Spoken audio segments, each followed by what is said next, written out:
Welcome to Autism Tips and Tools, where we highlight the best practical guidance from previous episodes of Autism Knows No Borders. Whether you're a self-advocate, a family member, or a service provider, there's something here for you.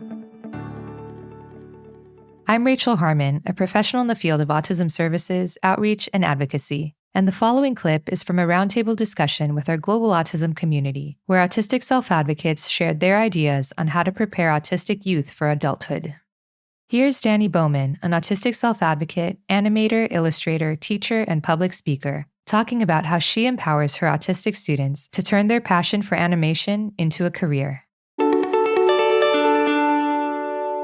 Well, transitioning into adulthood may be hard for anyone, but it's even harder if you're an autistic person like me.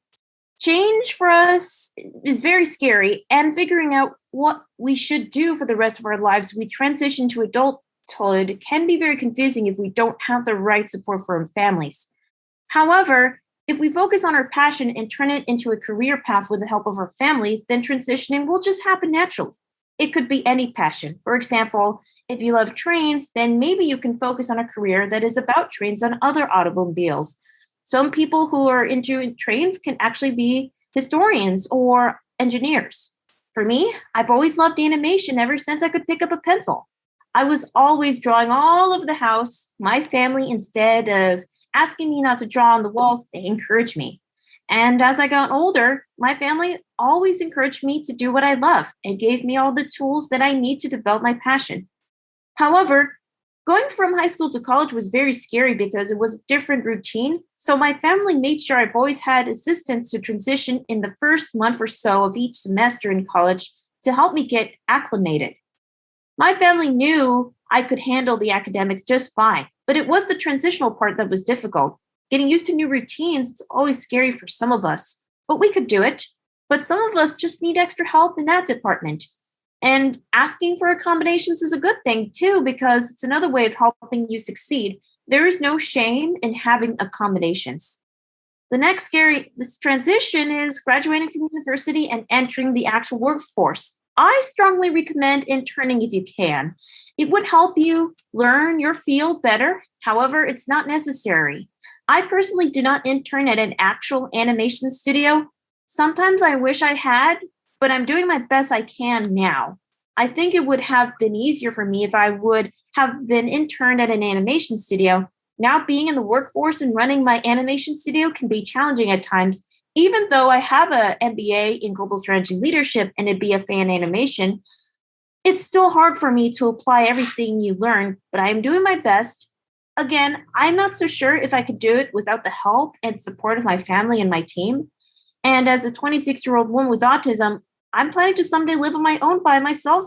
But again, there's no rush.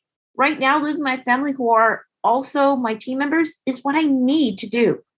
But I am planning to live my own someday.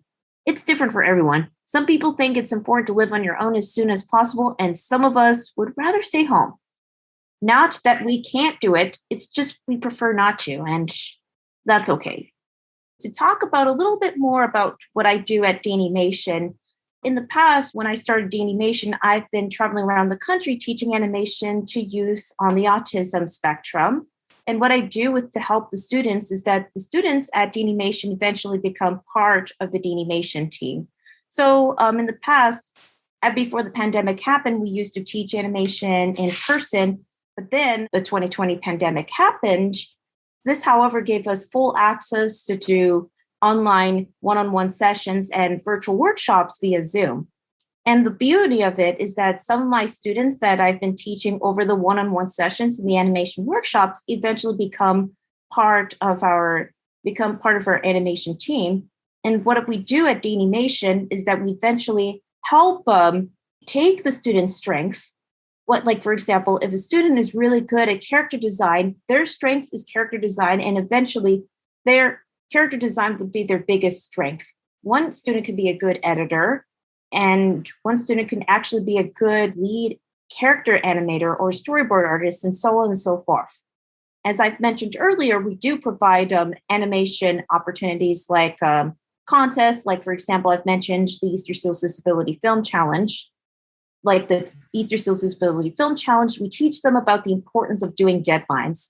And why is it important to teach youth on the autism spectrum deadlines? Whether in the animation production field or in other jobs, deadlines are something that a student would have, that a youth on the autism spectrum have to get used to. And I know, according to the Bureau of Labor Statistics, that 95% of people with autism and other disabilities are unemployed and underemployed. So from a very young age, that people on the autism spectrum misunderstood and overlooked due to their challenges. And every decade, there are over 1 million people with autism leaving high school and questioning, what will I do for the rest of my life? And that's why I'm here to help youth on the autism spectrum transition their passion of animation into a career by helping them, by educating them and elevating them and empowering them. And that's what we do at Danimation. Thanks for tuning in to Autism Knows No Borders. Would you like to hear more ideas about successfully transitioning into adulthood?